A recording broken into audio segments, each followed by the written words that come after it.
Taxonomie compatible, toujours un jeu de patience. Beaucoup de choses ont évolué au cours de l'année 2021 en ce qui concerne la réglementation SFDR et la taxonomie de l'Union européenne. Mais pour autant, la complexité du sujet demeure. Rappelons qu'afin d'orienter les investissements vers une économie plus durable, d'un point de vue environnemental et social, la taxonomie européenne a pour objectif de définir un langage commun, de classer les activités vertes des entreprises au travers de critères de sélection spécifiques et d'exiger une transparence de l'impact environnemental de l'investissement.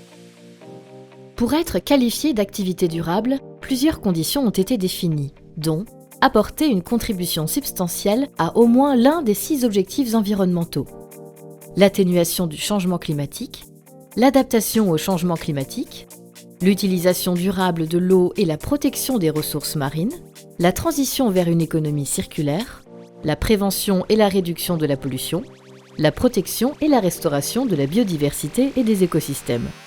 Dans le cadre de l'atténuation et de l'adaptation au changement climatique, on retrouve 3 catégories d'activités éligibles. Les activités contribuant substantiellement, Green Activity, les activités permettant une contribution substantielle, Enabling Activity, les activités moins intensives en CO2 que la moyenne du secteur, Transitional Activity. Afin d'être alignées, ces activités doivent respecter 3 critères.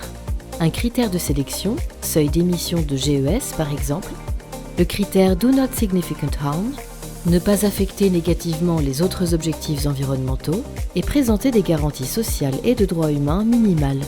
Ainsi, depuis janvier 2022, les acteurs des marchés financiers doivent divulguer, dans le cadre du SFDR, l'alignement des fonds d'investissement utilisant une taxonomie encore incomplète, ne couvrant à ce stade que 40% des activités économiques des entreprises cotées opérant en Union européenne et basées sur des données estimées.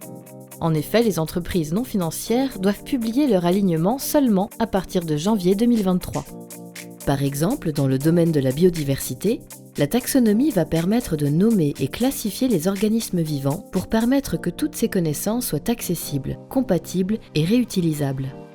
Les entreprises du secteur de la capture de carbone ont également une activité considérée comme contribuant à l'atténuation du changement climatique selon des critères techniques.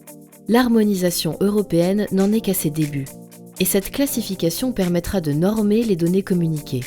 Cela poussera chaque partie prenante dans le bon sens.